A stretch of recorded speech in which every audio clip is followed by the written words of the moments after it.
माता की मित्रों, रोहिणी नक्षत्र की चर्चा कर रहे हैं हम लोग। आज बात करेंगे शनि ग्रह की। जैसा कि प्रायकर सब पाठों में मैं बोलता हूँ, रोहिणी नक्षत्र का स्वामित्व चंद्र ग्रह के पास है और राशि वृष राशि के अधीन आता है और वृष राशि का स्वामित्व शुक्र ग्रह के पास है। किसी का भी रोहिणी नक्षत्र होता है, उनके गण मनुष्य और योनि सर्प होती है। जितने भी योनि हैं उनके जो फल या प्रिडिक्शन हो सकते हैं शुरुआत के, वो पाठ मैंने अलग से दिया हुआ है। तो कौन सी योनि के जातकों का कौन सा फल देखने में आता है, तो उसको आप जाके वहाँ अध्ययन कीजिए। पहले चरण में मंगल, दूसरे चरण में शुक्र और तीसरे चरण में बुध, चतुर्थ चरण में चंद्रमा को स्वामित्व मिला है रोहिणी नक्षत्र में। अब बात करते हैं शनि। शनि अगर रोहिणी नक्षत्र के प्रथम चरण में हो तो हम लोगों को कैसे फल देखने को मिल सकते हैं। एक चीज़ हमेशा ध्यान रखिए, मैं जितने भी पाठ देता हूँ, चाहे वो ग्रहों के बहुत से पाठ 150 के आसपास ऊपर ही हो गए होंगे मेरे पाठ है इस चैनल में, तो मैं हर पाठ में जिसका भी फल या कोई प्रिडिक्शन के बारे में, उस ग्रह का स्वभाव या उस ग्रह से संबंधित फलों के बारे में जब बात करता हूँ, तो मैं हमेशा यही बोलता हूँ, हो सकते हैं, दे सकते हैं। उसका कारण है, आप सबको पता है कि 9 ग्रह, 12 राशि, उसके बाद में काल पुरुष की कुंडली के हिसाब से 12 भाव और उनके स्थायी जो स्वामी है उनका अपना फल। कारक कौन से भावों के हैं, वो कारकों का अपना फल। उसके बाद में इतनी वरक कुंडलियाँ और फिर 27 नक्षत्र, उनके अलग अलग 4-4 चरण, 28 नक्षत्र भी होते हैं। 28 अभिजीत लेके 28 नक्षत्र और अलग अलग चरण उनके, और फिर उनकी दृष्टियाँ और उनके अंश कितने पावर में कौन से ग्रह हैं, उन सब को सम्मिलित अध्ययन करने के बाद में तब जाके कुछ कहने लायक कोई भी ज्योतिषी किसी के बारे में होता है। तो आप किसी एक पाठ से या एक सूत्र से कैसे प्रिडिक्शन कर सकते हैं। तो हम लोगों को या किसी को भी जब इतना अध्ययन करने के बाद में भी हम लोगों को यही बोलना पड़ता है कि ऐसा हो सकता है आपके साथ, कोई कंफर्म नहीं है, तो फिर एक सूत्र के लिए तो आप ये बोल ही नहीं सकते कि ऐसा ही होगा। ज्योतिष में कोई ये बोलता है आज के समय में कि ऐसा ही होगा, ये पॉसिबल ही नहीं है। उसका सबसे पहला रीज़न तो ये है कि हम लोगों की बर्थ डेट ही सही नहीं होती। उसके बाद में लगन कुंडली से ज़्यादा चंद्र कुंडली भी उतना ही इफेक्ट करती है जितनी लगन कुंडली। उसका एक छोटा सा रीजन मैं बोलता हूँ आपको। जब आपकी शादी होती है तो चंद्र कुंडली देखी जाती है। जब आपका नामकरण संस्कार होता है तो चंद्र कुंडली देखी जाती है। जब आपकी दशा महादशा जो भी आती है वो चंद्र कुंडली के ऊपर डिपेंड है। और जब आपका गोचर देखा जाता है तब भी चंद्र कुंडली मेन इफेक्ट है। तो फिर लगन कुंडली इससे ज़्यादा बलवान कैसे हो गई। और सबसे बड़ी आश्चर्य की बात देखिए कि आज के 50 साल पहले तक लगन कुंडली थी नहीं लोगों के पास।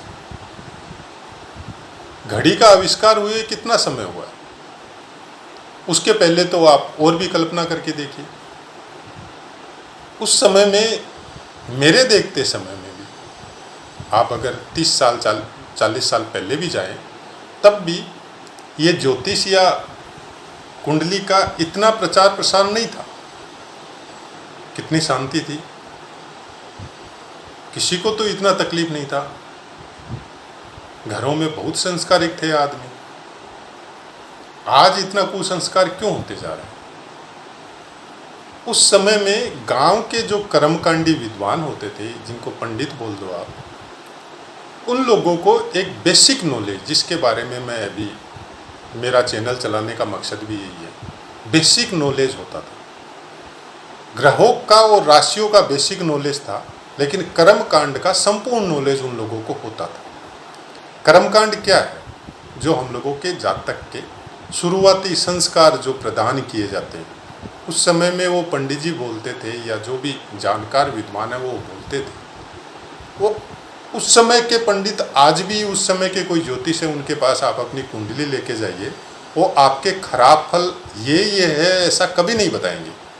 वो डायरेक्ट बताएंगे आप ये पूजा करो, आप डेली मंदिर जाया करो, आप जानवरों को खाना डालो या आप चींटियों को खाना डालो। वो ऐसा बोलते हैं, आज भी वही बोलते हैं। अगर कोई बुजुर्ग ज्योतिष है तो वो आज भी यही सजेशन देता है आपको, डायरेक्ट उपाय देता है आपको। ये नहीं बोलता कि आपको ये हो जाएगा, आपको इस साल में ऐसा एक्सीडेंट का योग है या इस साल बाद में आपके बिजनेस में तकलीफ आ जाएगी, ऐसा कुछ नहीं बोलते हैं।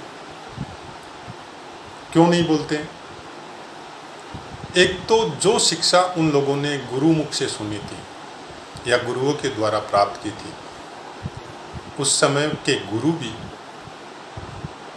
मतलब गुरु दक्षिणा बोल के एक ही बात बोलते थे इस ज्ञान के विषय में सबको, कि चाहे मैं हो चाहे आप हो, इस ग्रंथ की रचना या इस ग्रंथ का ज्ञान जो गुरु शिष्य परंपरा के द्वारा सबको प्राप्त हुआ है, कोई भी परमपिता परमेश्वर नहीं है और न उन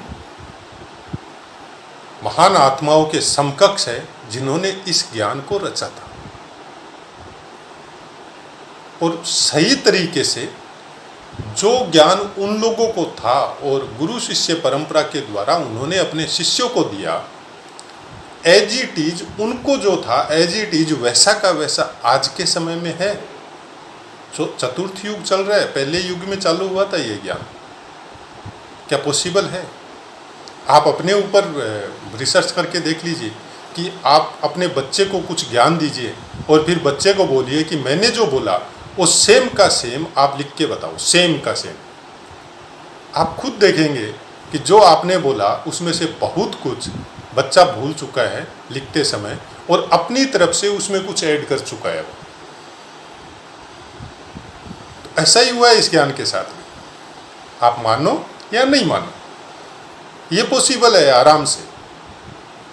उस समय की रची हुई किताबें जिनको शायद आप इतिहास में भी जानते हैं, कितना महीना तक नालंदा का विश्वविद्यालय जला था, बनारस का विश्वविद्यालय खंडित हो गया, वो सब की जो ज्ञान था लिपिबद्ध किया हुआ महान ऋषियों के द्वारा, वो तो आज भी नहीं है।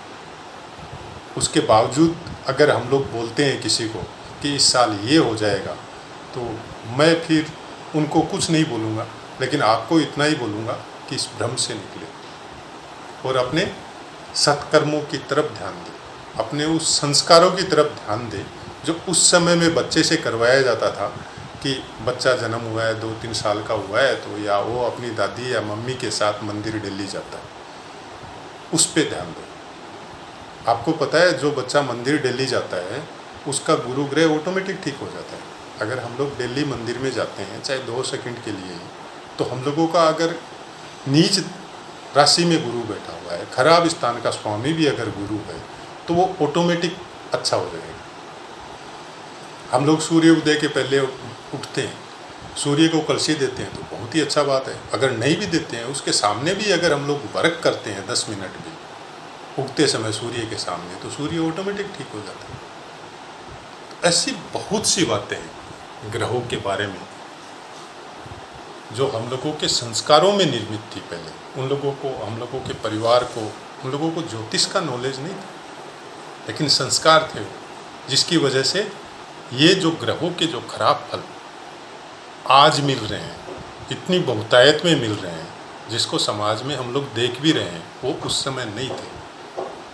उस समय के परिवार या उस समय के समाज, जब किसी में दुख तकलीफ होती थी, पूरा गांव समाज इकट्ठा होता था उसकी हेल्प करने के लिए। और आज के समय में आप अपने घर में अपने परिवार के सदस्यों के साथ भी नहीं मिलते हैं दुख तकलीफ में। आज पोजीशन ये है, जबकि ज्योतिष आपको हर गली मोहल्ले में मिलने लग गई। चैनल में जाइए, दुनिया भर के ज्योतिष हैं। अपने गांव मोहल्ले में देखिए, दुनिया भर के ज्योतिष हैं। फिर इतना उत्पाद क्यों हो रहा है? तो ऐसी बहुत सी बातें हैं। हम लोग जिस विषय में बात कर रहे हैं उसी पे वापस लौटते हैं और शनि ग्रह की बात करते हैं। शनि अगर प्रथम चरण में हो तो जातक धार्मिक प्रवृत्ति का सुखी जीवन व्यतीत करता है। कुछ जुआ सट्टा का लोभ उसको हो सकता है या वो अपने जीवन में कभी न कभी ऐसा कुछ करता है, लेकिन कन्फर्म जुआरी, कन्फर्म सटोरिया ऐसा कुछ नहीं होता। तो धार्मिक प्रवृत्ति का होगा तो फिर इतना ज़्यादा इस क्षेत्र में वो जाएगा नहीं। दूसरे चरण में जातक हो तो यहाँ पे बताया गया पशुपालन से लाभ होगा। अब ये पशुपालन वाला सिस्टम आज नहीं भी है और प्रेजेंट गवर्नमेंट में तो ये और भी ज़्यादा कड़ा हो गया।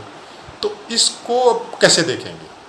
पशुपालन से अब दूध वगैरह से हो सकता है आपको, या कोई आप ऐसी कोई डेयरी वगैरह खोल सकते हैं, या उससे कनेक्टेड पशुओं के से कनेक्टेड जो खाने पीने की वस्तु है उनका व्यापार हो सकता है आपके साथ। तो ऐसी बहुत सी बातें हैं जो उस समय के ग्रंथ जो हम लोगों को लिख के दिए और बताए गए हैं, वो आज के हिसाब से उसका इफेक्ट कैसे होगा वो हम लोगों को खुद को अपने दिमाग के हिसाब से डिसाइड करना पड़ेगा। तीसरे चरण में हो तो यहाँ पे शनि का बहुत शुभ फल मिलता है, बुद्धिमान होता है और कुछ मृदुभाषी होता है और धार्मिक विषयों में शोधकर्ता भी हो सकता है। कोई ज़रूरी नहीं है वो कोई कहीं का कोई पीठाधीश बैठा हुआ मिले, लेकिन उनका ज्ञान ऐसा हो सकता है कि अपनी पुस्तकों के द्वारा या आज के समय के जो सोशल मीडिया ज्ञान के द्वारा सामने वाले को चमत्कृत कर सकता है। उसके अंदर ऐसा ज्ञान हो सकता है वो जो हम लोग बोलते हैं ना कि डायरेक्ट प्रभु से उनका लिंक हुआ और उनके हृदय में ऐसी बातें उपजती है तो वो उस श्लोक की फिर अलग से व्याख्या कर देता है कि इसका ऐसा कुछ हो। तो ऐसा कुछ शोध वो लोग करने वाले हो सकते हैं। चतुर्थ चरण में हो तो सत्ता पक्ष के निकट रखता है, मतलब गवर्नमेंट से या स्टेट गवर्नमेंट से या स्टेट गवर्नमेंट से कनेक्टेड किसी आदमियों से, मतलब जैसा उन ग्रहों का पावर या बाकी ग्रहों का सपोर्ट होगा तो कुछ न कुछ वो सत्ता पक्ष के निकट या नेता मंत्री या छोटे मोटे कोई नेता के साथ उसका रिलेशन वैसा कुछ होगा। और राजनीति में अगर बाकी चीज़ें इनकी सपोर्ट करें तो राजनीति में बहुत ऊपर तक भी ऐसे जातक उड़ जाते हैं। पशुपालन यहाँ भी बताया गया है इनको, तो उससे कनेक्टेड कोई व्यापार इनको हो सकता है। अब आगे बढ़ते हैं और रोहिणी नक्षत्र में प्लेस हुए शनि के ऊपर अगर बाकी ग्रह की दृष्टि हो तो क्या इफेक्ट होता है। मान लीजिए किसी का भी, हमारा या आपका रोहिणी नक्षत्र में शनि प्लेस है और उसके ऊपर कोई दूसरे ग्रह की दृष्टि डायरेक्ट आ रही है, तो उसमें बताया सूर्य की अगर दृष्टि हो तो ये थोड़ी शुभ संकेत नहीं है। अब यहाँ पे देखनी पड़ेगी कि ये अशुभ संकेत कितना परसेंटेज और मात्रा में। सूर्य कौन सा नक्षत्र में बैठा है और सूर्य के ऊपर फिर कौन कौन से ग्रहों की दृष्टि है, या शनि के ऊपर जो रोहिणी नक्षत्र में प्लेस है उसके ऊपर अभी और कौन कौन से, सूर्य के अलावा कौन कौन से ग्रह की दृष्टि है। अभी एक छोटा सा एग्जाम्पल मैं देता हूँ आपको। प्रेजेंट टाइम में आप देखिएगा शनि और राहु, मतलब बोलते हैं ना राहु का फल जब बताया जाता है तो बोलते हैं कि शनिवत राहु। तो शनि और राहु दोनों ही चंद्रमा के नक्षत्र में गोचर कर रहे हैं। शनि या राहु पूरा तो मेरे को याद नहीं है, मैंने देखा था। दोनों में से एक रोहिणी नक्षत्र में गोचर कर रहा है। आप देख ही रहे हैं स्थिति क्या है। जब जब महीने में मतलब सूर्य एक चक्कर अपनी राशि में कंप्लीट करके दूसरी राशि में प्रवेश करता है और जब जब सूर्य का शनि के ऊपर दृष्टि होती है तो देश या विदेश या संसार में कुछ उथल पुथल जरूर होती है। अब बाकी ग्रह की दृष्टि भी अगर, क्योंकि सूर्य बहुत कम अकेला रहता है, इनके साथ कोई न कोई ग्रह रहता ही रहता है। चंद्रमा तो वैसे भी महीने में एक बार तो सूर्य के साथ या सब ग्रहों के साथ आता ही है, उसके अलावा भी बुध है, शुक्र है, मंगल है, ये मोस्ट प्रोबेबली सूर्य के आगे पीछे या साथ में ही चलते रहते हैं। तो इन लोगों का साथ का दृष्टि क्या फल देगा और अकेला होने से क्या फल देगा, प्रेजेंट का सिचुएशन आप उठा के देख लीजिए, आप 2 साल का पंचांग डिसाइड करके देख लीजिए, आपको बहुत कुछ पता चल जाएगा कि ज्योतिष क्या है और नक्षत्र क्या है, नक्षत्रों का अपना इफेक्ट क्या है। भाई आज हम लोग अपनी प्रिडिक्शन जब करते हैं तो आप देश काल परिस्थिति के हिसाब से आप इन नक्षत्रों के द्वारा अपने देश की और पूरे संसार की भी प्रिडिक्शन कर सकते हैं। प्रेजेंट की अगर सिचुएशन उठा के देखिए तो आप देखिए जो सबसे ज़्यादा स्थायी ग्रह है, चंद्रमा है, आपका शनि है, राहु केतु है और गुरु है, ये ज़्यादा दिन तक प्लेस रहते हैं एक ही राशि पे। तो कौन से नक्षत्र पे गोचर कर रहे हैं, क्या इफेक्ट आ रहा है, क्योंकि बाकी ग्रह तो घूमते रहते हैं, वो इनको सबको देखते रहते हैं टाइम देर टाइम। तो कौन से नक्षत्र में प्लेस होके देख रहे हैं, तो आपको बहुत अच्छी तरह इसके बारे में आज का प्रेजेंट सिचुएशन बहुत सही है रोहिणी नक्षत्र को देखने के लिए। बात आते हैं चंद्रमा की। अगर चंद्रमा की दृष्टि हो तो जातक शरीर से अच्छा बलवान होगा, धनी भी होगा और सत्ता पक्ष से कुछ सम्मान भी उसको प्राप्त होता है। मतलब अच्छी दृष्टि चंद्रमा की अगर होगी तो वो पड़ेगी। तो अगर रोहिणी नक्षत्र पे शनि है तो महीने में एक बार चंद्रमा की दृष्टि तो उस पर पड़नी ही पड़नी है। तो 2.5 दिन में राशि चेंज करेगा चंद्रमा, तो उसकी दृष्टि तो उस पर आनी ही आनी है। तो वो जब भी आएगी वो उस इंसान के लिए, उस जातक के लिए भी अच्छी होगी और उस समय का जो उत्पात चल रहा है पूरी सृष्टि में उसमें भी शांति आएगी। मंगल की दृष्टि हो तो धन के मामले में इतनी प्रॉब्लम नहीं आएगी, लेकिन कुछ बोलने में वो ज़्यादा उत्साहित रहेगा, मतलब ज़्यादा बोलेगा, थोड़ा जितना बोलना चाहिए उससे कुछ परसेंटेज और मात्रा में वो बोलेगा ज़्यादा, थकेगा नहीं इतना। तो ऐसे लाइक सेल्समैन, अपने प्रोडक्ट को बिक्री करना है तो वो इस तरह से मतलब बात करता है कि सामने वाले को क्या बोलना है, क्या उससे पूछना है, वो भूल ही जाता है। तो ऐसे इंसान बहुत अच्छे सेल्समैन होते हैं। बुध की दृष्टि हो तो कुछ अच्छा फल नहीं होगा, मतलब माइंड के मामले में थोड़ा कमज़ोर होता है ऐसा आदमी, थोड़ा दिमाग इतना एक्टिव वो करता नहीं है या वो सोचता नहीं है कोई चीज़ के लिए, जो सामने आया जैसे बन पड़ा फिजिकल मेहनत के द्वारा वैसा वो कर लेता है। गुरु की दृष्टि हो तो जातक परोपकारी होता है और खासकर रोगियों की सेवा करता है। मतलब हॉस्पिटल में आज जो हम लोग देश में परिस्थिति देख रहे हैं कोरोना की वजह से, कि दुनिया भर के एनजीओ या एनजीओ नहीं है तो पर्सनल लोग अपने घरों से भी सामान ले के जाके हॉस्पिटलों में है या और किसी माध्यम के द्वारा लोगों की हेल्प कर रहे हैं। तो ऐसे जातकों का रोहिणी नक्षत्र में शनि के ऊपर गुरु की दृष्टि होनी चाहिए। शुक्र की दृष्टि हो तो जातक स्टोन, रत्न, ये सब का व्यापार से भी लाभ उठा सकता है और भोग के सब संसाधन भी जुटाएगा और भोग भी करेगा। ऐसे जातक हर लाइन में आपको अग्रणी मिलेंगे, मतलब समाज में उच्च प्रभुत्व इन लोगों का होता है, बहुत अच्छा, बहुत बड़ा फ्रेंड सर्कल इन लोगों का, बड़े बड़े आदमियों से इनकी जान पहचान होती है। तो ऐसा रोहिणी नक्षत्र में शनि का फल और रोहिणी नक्षत्र में शनि प्लेस होने के बाद में बाकी ग्रहों की दृष्टि का फल रोहिणी नक्षत्र के लिए शनि का बताया गया है। रोहिणी नक्षत्र के विषय में एक विशेष पौराणिक कथा है कि रोहिणी नक्षत्र में जब शनि प्रवेश कर रहा था तो ब्रह्म ऋषि वशिष्ठ जी ने दशरथ जी को बोला कि रोहिणी नक्षत्र में शनि का प्रवेश होगा और सृष्टि खत्म हो जाएगी।